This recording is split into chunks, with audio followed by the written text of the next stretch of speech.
ठीक है जी बेटा, अब देख लो पॉलिनॉमियल, ध्यान से देखना ठीक है। पॉलिनॉमियल भी बहुत ज़्यादा नहीं है। एक चीज़ तो याद रखना भाई, पॉलिनॉमियल के ना ग्राफ आते हैं इस तरीके से। मान लो ये मैंने एक पॉलिनॉमियल का ग्राफ बनाया, जितनी जगह ये एक्स एक्सिस को कट कर रहा है इसकी उतनी नंबर ऑफ जीरोस हैं। क्या है? Number of zeros. तो नंबर ऑफ जीरोस कितनी हो गई? 3। याद रखना नंबर ऑफ जीरोस और डिग्री सेम नहीं होता, अलग अलग होता है। कई बार क्या होता है, डिग्री होती है बट उसके नंबर ऑफ जीरोस नहीं आ रहे होते। ठीक है, फॉर एन एग्जाम्पल अगर मैं ये बोल दूं कि भाई ये ग्राफ है, ये तो एक्स एक्सिस को टच नहीं कर रहा, एक्स एक्सिस को भले ही टच ना कर रहा हो, इसकी डिग्री क्या है? 2। डिग्री क्या है? 2। और इसे क्या बोलते हैं? पैराबोला। और इससे रिलेटेड एक और चीज़ आती है, ऐसे लिखा होगा कि भैया अगर ए पॉजिटिव है, अगर ए पॉजिटिव है तो अपवर्ड्स पैराबोला होता है, उसका मुंह कहाँ खुला होता है? पैराबोला का ऊपर। अगर ए लेस देन 0 है तो क्या होता है? Downwards parabola. याद रखना है ऐसे, ठीक है। कई बार आएगा क्वेश्चन, पूछेगा बताओ अगर ऊपर वाला पैराबोला तो ए का साइन क्या है? पॉजिटिव की नेगेटिव? तो अगर पॉजिटिव होता है तो ऊपर वाला पैराबोला, नेगेटिव होता है तो नीचे वाला पैराबोला। ठीक है, याद रखना, इसको पैराबोला कहते हैं। अब भाई कोई भी पॉलिनॉमियल कैसा होता है? ऐसा ही होता है कि जिसमें इज इक्वल टू वाली चीज़ ना हो। अगर इज इक्वल टू आ जाता तो इक्वेशन बन जाती। अब अलग अलग तरीके के पॉलिनॉमियल होते हैं तुम्हारे कोर्स में, लीनियर पॉलिनॉमियल, क्वाड्रेटिक, क्यूबिक, पर तुम्हें ना ज़्यादा क्वाड्रेटिक बताया गया है। जैसे a x square plus b x plus c, ये एक क्वाड्रेटिक पॉलिनॉमियल है। तो इसका जो हमें रिजल्ट सीखना है ना, सबसे पहले सीखना है relationship between coefficients and zeros. Zeros क्या मतलब होता है? एक्स की वो वैल्यूज जिसको पॉलिनॉमियल में पुट करें तो इसका आंसर क्या आ जाए? 0। ठीक है, और कोफिशिएंट क्या होते हैं? ये जो ए बी और सी लिखा है ना, ये आपके कोफिशिएंट्स होते हैं। तो मुझे क्या चाहिए? A B C and zeros को हम क्या नाम देते हैं? जीरो, देखो जितनी डिग्री होती है उतने मैक्सिमम जीरोस आ सकते हैं। तो डिग्री 2 है तो कितने जीरोस आ सकते हैं? 2। तो हम जीरो का नाम देते हैं अल्फा बीटा। हमें इन दोनों के बीच का क्या निकालना है? रिलेशनशिप। ठीक है, तो मैं तुम्हें वैसे ही बताया था, एक होता है sum of zeros. Sum of zeros का मतलब है जो तुम्हारी जीरोस है उनको प्लस करो तो अल्फा प्लस बीटा। पर सम ऑफ जीरोस निकालने का एक और तरीका होता है, माइनस बी अपॉन ए। अगर बहुत ही ज़्यादा डिटेलिंग में बताऊँ ना तो इसका मतलब होता है minus coefficient of x by coefficient of x square. ठीक है, बट क्योंकि मैंने पॉलिनॉमियल ऐसा लिखा है a x square plus b x plus c, तो कोफिशिएंट ऑफ एक्स बी है और coefficient of x square a है, तो आप ऐसे ही कर सकते हो। तो ये भी सम ऑफ जीरोस है, ये भी सम ऑफ जीरोस है। तो हमने क्या सीखा? अल्फा प्लस बीटा क्या होता है? माइनस बी अपॉन ए। ऐसे हम कराएंगे बेटा product of zeros. Product of zeros का मतलब क्या? प्रोडक्ट मतलब मल्टीप्लाई, अल्फा इंटू बीटा। पर प्रोडक्ट ऑफ जीरोस निकालने का एक और तरीका होता है, सी अपॉन ए। ज़्यादा अच्छे से बोलना चाहो तो constant term by coefficient of x square. तो याद रखना अल्फा इंटू बीटा क्या होता है? सी अपॉन ए। ये बात समझ आई है? इसके ऊपर बहुत सारे क्वेश्चन आएंगे, पर मैं तुम्हें थोड़ी सी डिटेलिंग बता देता हूँ। कभी भी तुम्हें दिखे alpha square plus beta square, आप उसे क्या लिख सकते हो? अल्फा प्लस बीटा का whole square minus 2 alpha beta. ठीक है, याद रखना। कभी दिखे alpha cube plus beta cube, तो उसे क्या लिख सकते हो? अल्फा प्लस बीटा का whole cube minus 3 alpha beta bracket में अल्फा प्लस बीटा। ठीक है, ये चीज़ याद रखना, बार बार नहीं बताएंगे। कभी दिखे अल्फा की पावर 4 प्लस बीटा की पावर 4, उसे क्या लिख सकते हैं? Alpha square plus beta square का whole square minus 2 alpha square beta square. ये तो वैसे यूज़ नहीं होगा, अगर बीच में कहीं यूज़ होगा तो मैं बता दूंगा। ठीक है, क्वेश्चन आएंगे कैसे वो भी सिखाता हूँ। ठीक है, ये चीज़ समझ आई है? अल्फा प्लस बीटा क्या होता है? Minus b upon a. Alpha into beta क्या होता है? सी अपॉन ए। कई बार आपको पॉलिनॉमियल बनाने को कहता है, फॉर्मेशन ऑफ अ पॉलिनॉमियल। वो कैसे आएगा? इधर देखो, अगर मुझे एक पॉलिनॉमियल बनाना है, क्वाड्रेटिक पॉलिनॉमियल, तो वो कैसा बनेगा? वो होता है के times x square minus sum of zeros into x plus product of zeros. इसे याद रखना, अब जब क्वेश्चन आएगा तब मैं बताऊंगा।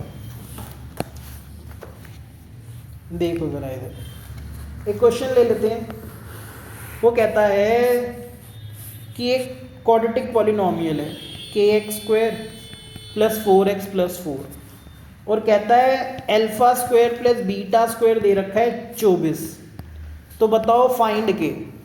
अभी अभी मैंने तुम्हें ऊपर क्या बताया, α² प्लस β² दिखेगा तो क्या लिखोगे, अल्फा प्लस बीटा का whole square minus 2α beta. Alpha plus beta किसके बराबर होता है, minus b upon a. Alpha into beta किसके बराबर होता है, सी अपॉन ए। देख के बताओ कोफिशिएंट ऑफ एक्स क्या है 4, ए क्या है के, सी क्या है 4, ए क्या है के। -4 का स्क्वायर क्या होगा बेटा 16, नीचे क्या आ गया k², 8/k 24। k² और k का एलसीएम क्या होगा k², यहाँ आ गया 16 - 8k किसके बराबर है 24 के। ये k² उधर जाके क्या हो जाएगा मल्टीप्लाई, तो यह आ गया 16 - 8 के बराबर है 24 k² के।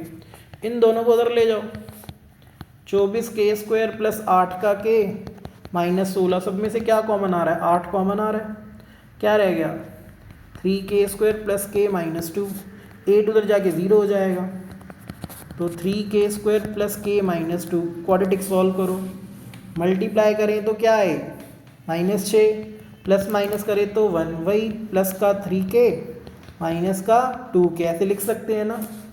आगे देखो इन दोनों में क्या कॉमन आ रहा है 3k, अंदर क्या बचा k प्लस 1, -2 कॉमन लिया k प्लस 1, तो ये हो गया 3k minus 2 k plus 1। k की दो वैल्यू आएंगी, एक तो 3/2 और एक क्या आएगी -1, ये दो हमारे आंसर हैं। ठीक है जी, ये क्वेश्चन 3 नंबर में आया हुआ था। ठीक है, इतनी बात समझ आ गई होगी, आगे चलते हैं और क्वेश्चन कराते हैं बेटा। एक और कहता है कि बताओ बेटा एक 0 है आपकी 2√7, एक 0 है आपकी -5√7, कह रहा पॉलिनोमियल बना के दिखाओ। क्या बताया था formula, k times x² minus sum of 0 into x plus product of 0, यही बताया था ना बेटा। k times x², some of 0 का मतलब इन दोनों का जमा, 2√7 प्लस -5√7, तो माइनस का 3√7, दोनों को मल्टीप्लाई करेंगे, 2 को 5 से किया क्या आ गया -10, √7 को √7 से किया 7, तो ये हो गया k times x² minus minus plus 3√7x और ये हो जाएगा -70। याद रखना अगर आपके डिनोमिनेटर में 1 है तो k को क्या मानना है 1, वरना अगर डिनोमिनेटर में 2 होता तो k को क्या मानते 2, डिनोमिनेटर में 3 होता तो k को क्या मानते 3।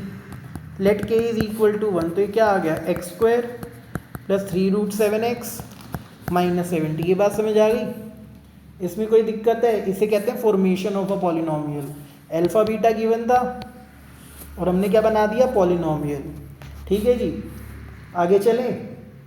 अच्छा देखो ज़रा इधर एक और क्वेश्चन आया, कहता है तुम्हारा पॉलिनोमियल है x² माइनस 5x प्लस 2, कहता है फाइंड करो 1/α प्लस 1/β माइनस 3α बीटा।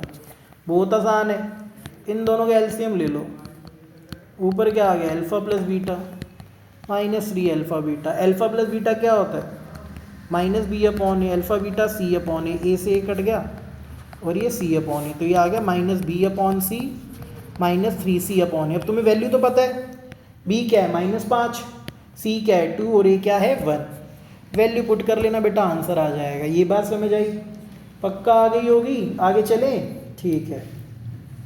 अब कई क्वेश्चन भैया इस तरीके से भी आते हैं, कैसे हम बताते हैं, सब्र करें ज़रा, हे प्रभु। ऐसे आ जाएगा, if 1 0 is negative of other,